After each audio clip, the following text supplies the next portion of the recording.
Rajasthan competition classes में आपका फिर से स्वागत है। जैसा कि पहली क्लास में अपन ने डिस्कस किया था राजपूत काल के बारे में और अपन ने यहाँ तक शायद जालोर के परमार तक डिस्कस कर लिया था और आज अपने को डिस्कस करना है मालवा के परमारों से। मालवा के परमारों का उत्पत्ति स्थान भी क्या रहा? आबू रहा। मालवा के परमारों की राजधानी जो थी वो थी उज्जैन या धारा नगरी। ठीक है, तो मालवा के परमारों की राजधानी क्या थी? उज्जैन या धारा नगरी। अब बात करते हैं मालवा के परमारों के शासक। तो सबसे पहला जो शासक था वो था मुंज परमार। मुंज परमार यह मालवा के परमार शासकों में सबसे शक्तिशाली शासक हुआ। मुंज परमार सिपाक का पुत्र था और इस मुंज परमार ने हुणों को हराया था। सबसे खास बात थी कि मुंज परमार के दरबार में कवि और विद्वानों का बहुत बड़ा ये हमेशा कवियों को और विद्वानों को हमेशा आश्रय देता था, तो इसीलिए इसको कवियों व विद्वानों का आश्रयदाता भी कहा जाता है मुंज परमार को। कल्याणी के चालुक्य नरेश जिनका नाम था तेलप द्वितीय, इसको 6 बार हराया था। किसने हराया? मुंज परमार ने। कितनी बार? 6 बार। वाकपति राज, अमोघ वर्ष, उत्पल राज, पृथ्वी वल्लभ और श्री वल्लभ, ये सभी के सभी मुंज परमार के क्या थे? विरुद्ध थे। अब बात करते हैं मुंज परमार के दरबार में कौन कौन से विद्वान थे। तो सबसे पहला जो इम्पोर्टेंट विद्वान है वो है हालायुद्ध। कौन है? हालायुद्ध। और इस हालायुद्ध की रचना का क्या नाम है? अभिधान रत्नमाला। और जो दूसरा था उसका नाम था पद्मगुप्त। क्या नाम था? पद्मगुप्त। और इसकी रचना का नाम है नव सासांक चरित। तीसरा विद्वान था धनंजय और चौथा था धनिक। धनंजय की रचना का नाम था दशरूपक और धनिक की रचना है यशोरूपालोक। परमार वंश की महानता का जो संस्थापक कहा जाता है वो है मुंज परमार को कहा जाता है। मुंज परमार ने राजपूताना के दक्षिणी भाग कौन कौन सा? बांसवाड़ा, जालोर और किराड़ू पर 997 ईस्वी में अधिकार कर लिया था। वाकपति मुंज ने मेवाड़ के शासक जिसका नाम था शक्ति कुमार, इसके शासन काल में उसने आहड़ को क्या किया? नष्ट किया तथा चित्तौड़ दुर्ग पर अपना अधिकार कर लिया, जिससे कि गुहिलों को मूल प्रांत चित्तौड़ छोड़ना पड़ा। वाकपति मुंज ने चालुक्य शासक तेलप द्वितीय को कितनी बार हराया?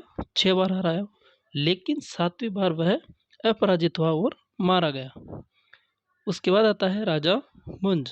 राजा मुंज को कवि वर्ष भी कहा गया है। राजा मुंज के जो दरबारी कवि थे उनका नाम है पद्मगुप्त। और पद्मगुप्त ने पद्मगुप्त और ये एक और है, क्या नाम है? हालायुद्ध, ये राजा मुंज के दरबार में रहे थे।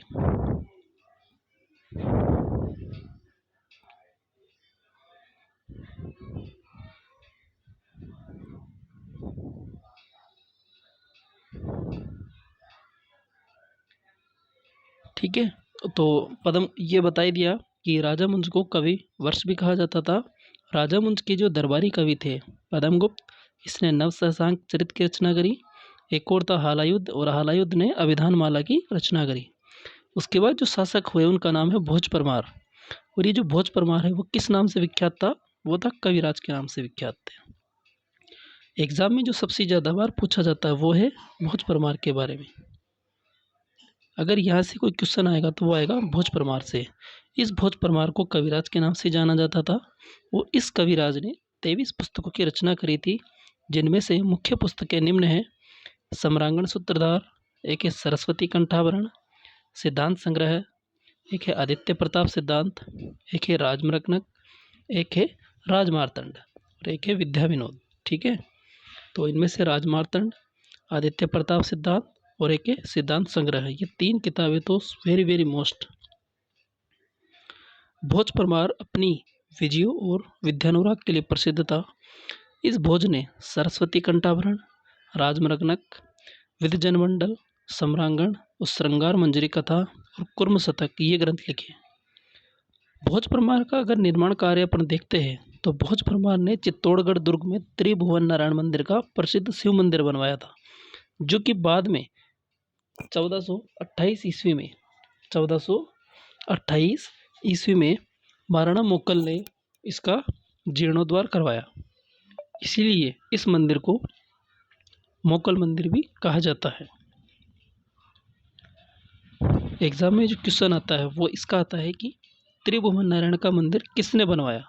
तो इसका ध्यान रखना है, भोज परमार ने बनवाया। किसने? भोज परमार ने। ठीक है।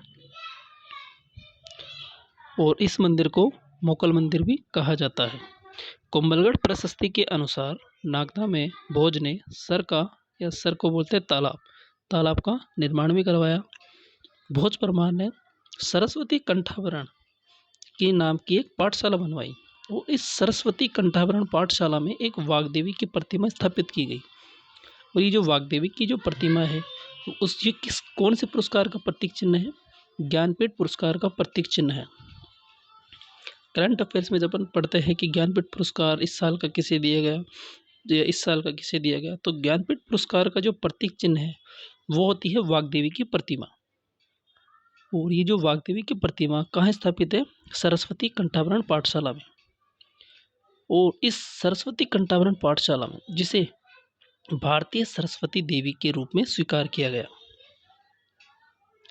भोज परमार के दरबार में वल्लभ, मेरुतंग, वररुचि सुबंधु, अमर, राजशेखर, वाघ, कवि महाग है इसका नाम, ये एक रचना में भी आएगा, कवि महाग की रचना, एक है धनपाल, एक है मानतों, ये आदि रहते थे। भोज परमार की मृत्यु के बारे में कहावत प्रचलित है, अधधारा निराधारा निरालंबा सरस्वती। हालांकि एग्जाम में कभी पूछी नहीं गई है, लेकिन इन फ्यूचर कभी जब एग्जाम जैसे जैसे कंपटीशन बढ़ता जा रहा है हो सकता है कि आगे आने वाले एग्जाम में ये पूछी जाए। भोज परमार के बाद आया शासक जयसिंह। जयसिंह भोज का उत्तराधिकारी। जयसिंह भी एक योग्य शासक था। वागड़ का राजा मंडलिक इनके सामंत था। 1135 ईस्वी के लगभग मालवा पर चालुक्य शासक सिद्धराज ने अधिकार कर लिया था। मालवा पर किसने अधिकार कर लिया था? चालुक्य शासक सिद्धराज ने अधिकार कर लिया था। उससे हुआ क्या कि परमाणु की शक्ति का ह्रास हुआ, यानी परमाणु की शक्ति धीरे धीरे नष्ट होने लगी। 13वीं शताब्दी में हुआ क्या? अर्जुन वर्मा के समय मालवा पर पुनः परमाणु का क्या हो गया? आधिपत्य हो गया। मालवा ने पहले क्या किया? परमाणु पर आधिपत्य कर लिया, लेकिन 13वीं शताब्दी में परमाणु ने फिर से परमाणु ने मालवा पर पुनः अधिकार कर लिया। लेकिन ये जब दोबारा अधिकार किया तो ये सिर्फ कुछ टाइम के लिए रहा। उसके बाद जब खिलजियों ने अटैक किया तो खिलजियों के आक्रमण से मालवा के वैभव क्या कर दिया? नष्ट कर दिया। और परमार फिर भागकर कहाँ चले गए? अजमेर चले गए। आप जो अपन पढ़ेंगे अजमेर के चौहान, वो यही है, यहीं से अजमेर के चौहानों का वंशावली प्रारंभ होने स्टार्ट हो जाती है। उसके बाद आता है वागड़ के परमार। वागड़ के परमार मालवा के परमार कृष्णराज के दूसरे पुत्र, जिनका नाम था डंबर सिंह, के वंशज थे। अब ये डंबर सिंह कौन है? डंबर सिंह ने वागड़ में परमार वंश की स्थापना की थी। वागड़ क्षेत्र जो होता है वो होता है दक्षिणी राजस्थान का क्षेत्र, जिसमें मुख्यतः बांसवाड़ा और डूंगरपुर आता है। तो वागड़ में परमार वंश की स्थापना किसने करी? डंबर सिंह ने। ये अपने को याद रखना है। और वागड़ में जो परमार वंश की स्थापना करी वो डंबर सिंह ने अपनी राजधानी किसे बनाई? अथोड़ना को। और ये जो अथोड़ना है वो जगह कहाँ पड़ती है? बांसवाड़ा में।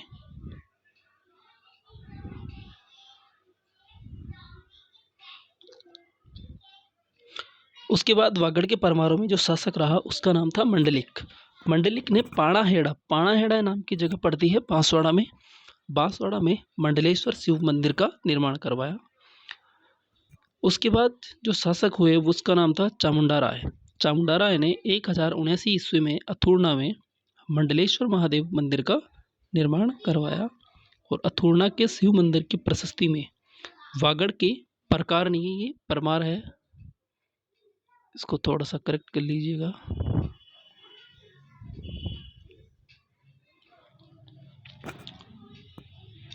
अथुर्णा के शिव मंदिर की प्रशस्ति में वागड़ के परमार शासकों का अच्छा वर्णन मिलता है।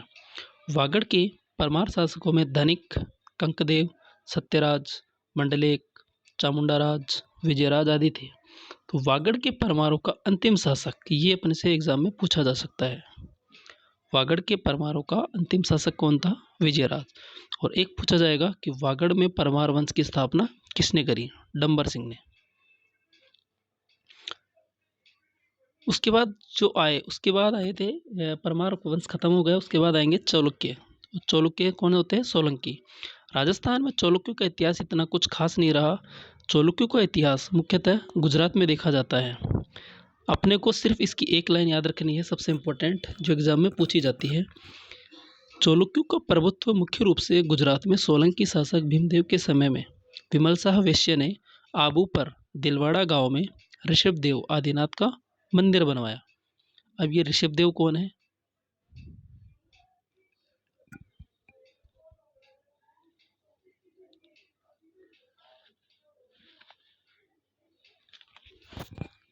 ये जो ऋषभदेव थे, एक मिनट, हाँ यहाँ से, ये जो ऋषभदेव थे, ये ऋषभदेव जैन धर्म के पहले तीर्थंकर है। जैन धर्म के प्रथम तीर्थंकर।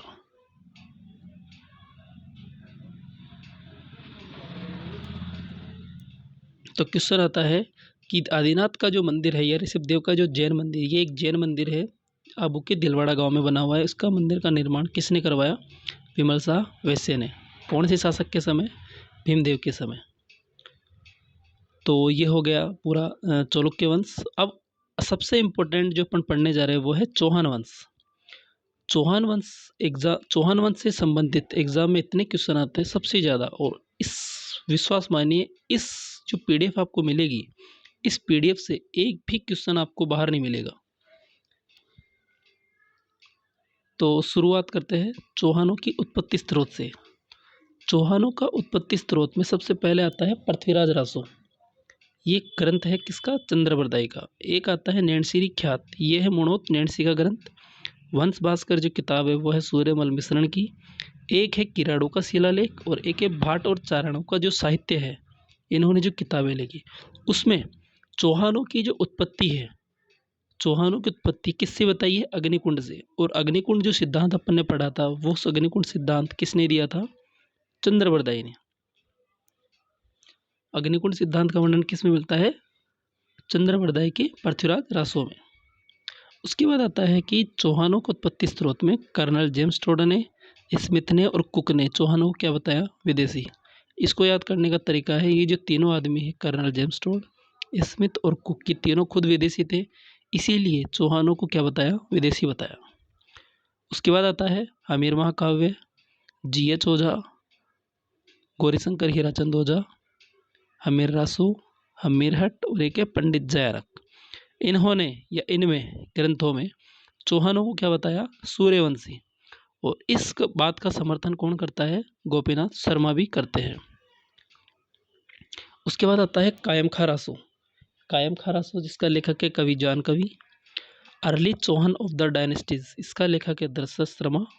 और इसके अलावा है बिजोलिया शिलालेख। इन तीनों में चौहानों की उत्पत्ति ब्राह्मण से बताई गई है, यानी ब्राह्मणों से बताई गई है। बिजोलिया शिलालेख के अनुसार चौहान क्या थे? वत्स ऋषि के वंशज थे। सबसे एग्जाम में सबसे ज़्यादा पूछा जाता है ये। बिजोलिया शिलालेख के अनुसार चौहान क्या थे? वत्स ऋषि के वंशज थे। रायपाल के सेवाड़ी अभिलेख में चौहानों को इंद्र का वंशज बताया गया है।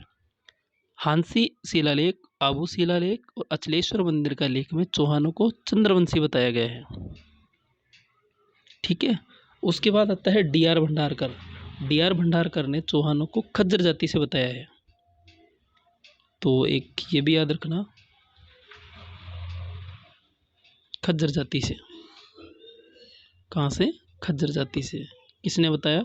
डी.आर. भंडारकर ने।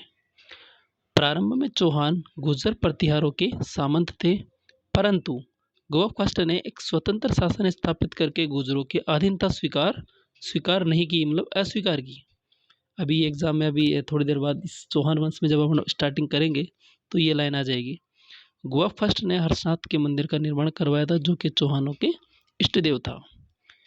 अब ये जो चौहान वंश की जो ये टेबल बनी हुई है, जो सारणी है, ये जो डायग्राम है, इसको सबसे इम्पोर्टेंट है चौहान वंश के कुलदेवी का, ये अपने को याद होना चाहिए, जो कि एग्जाम में बहुत बार पूछा जाता है। चौहान वंश अलग अलग जगह के अलग अलग हुए। उनकी सबकी अलग अलग अपनी कुलदेवी थी। जैसे कि सांभर, अजमेर और रणथंभौर के जो चौहान थे, इनकी कुलदेवी थी शाकंभरी माता। और शाकंभरी माता का जो मुख्य मंदिर था वो था सांभर जयपुर में। बूंदी, कोटा और झालावाड़, इनके जो चौहान वंश था, इनकी कुलदेवी थी बधाना माता और इसका मुख्य मंदिर रहा कोटा में। जालोर, नाडोल, सिवाना और सिरोही, इनकी जो चौहान थे, इनकी कुलदेवी थी आशापुरा माता। इसका मुख्य मंदिर था जालोर में। इसके अलावा शेखावटी के चौहानों की कुलदेवी थी जीण माता, जिसका मुख्य मंदिर रेवासा सीकर में है। अब बात करते हैं चौहान वंश की कौन सी स्थान पर, कौन सी जगह के चौहानों की स्थापना कौन से शासक ने कब करी। बात करते हैं सबसे पहले सांबर के चौहानों की। सांबर में चौहान वंश की स्थापना वासुदेव चौहान ने करी 551 ईस्वी में। 551 रुपये का प्रसाद चढ़ा करके इस वंश की प्रारंभ करी। 551 रुपये का प्रसाद चढ़ा करके, इसको ऐसे याद रखना है, ठीक है। उसके बाद आता है रणथंभौर। रणथंभौर में चौहान वंश की स्थापना गोविंदराज प्रथम ने 1194 ईस्वी में करी। अजमेर में चौहान वंश की स्थापना अजयराज ने करी 1113 ईस्वी में। नाडोल में चौहान वंश की स्थापना लक्ष्मण चौहान ने 960 ईस्वी में करी। जालोर में चौहान वंश की स्थापना कीर्तिपाल ने करी 1182 में। सिरोही में चौहान वंश की स्थापना लुम्बा चौहान ने 1311 ईस्वी के लगभग करी। बूंदी में चौहान वंश की स्थापना देवाहाड़ा ने करी 1242 ईस्वी में। कोटा में चौहान वंश की स्थापना माधो सिंह प्रथम ने करी 1631 ईस्वी में। ये 1631 जो इम्पोर्टेंट डेट है, मैं बता दूं आपको, ये 1631 ईस्वी में जो कोटा था वो बूंदी से अलग होकर बना था। ये मैं आगे बताऊंगा इतिहास में।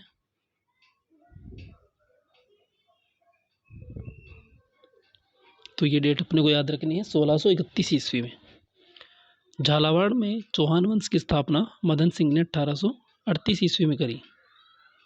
अब सबसे पहले अपन पढ़ने जा रहे हैं वो है सांबर के चौहान।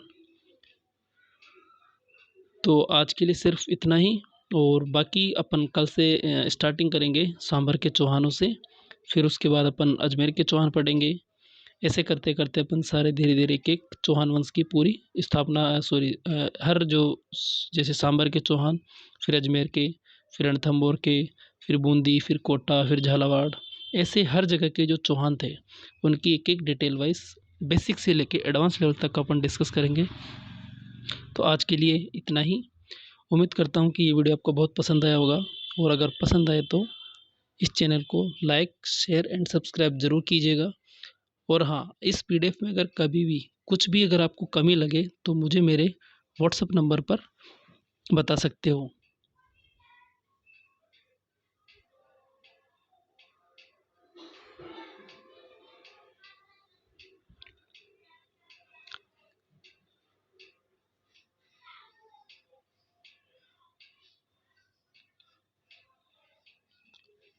ठीक है। और इस PDF से बाहर आपको कहीं पर भी कुछ भी इसके अलावा एक्स्ट्रा पढ़ने की आपको कहीं पर भी कोई ज़रूरत नहीं है।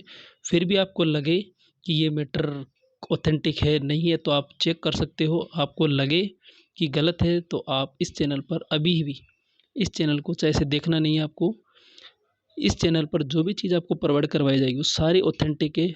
हर एक एक स्रोत से ऑनलाइन ले लो, चाहे से हिंदी ग्रंथ अकादमी की किताबें ले लो या फिर NCERT की किताबें ले लो, सबको मिला कर के ये एक PDF तैयार की गई है आपके लिए। उम्मीद करता हूँ कि ये PDF आपको बहुत पसंद आई होगी। तो आज के लिए सिर्फ इतना ही, बाकी बातें अगली क्लास में करते हैं सांबर के चौहानों से। धन्यवाद।